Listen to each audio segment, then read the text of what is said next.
गणनायकाय गणदैवताय गणाध्यक्षाय धीमहि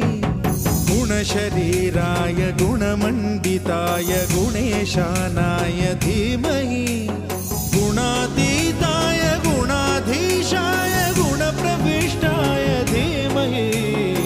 एकदन्ताय वक्रतुण्डाय गौरीतनयाय धीमहि गजेशानाय भालचन्द्राय श्रीगणेशाय धीमहि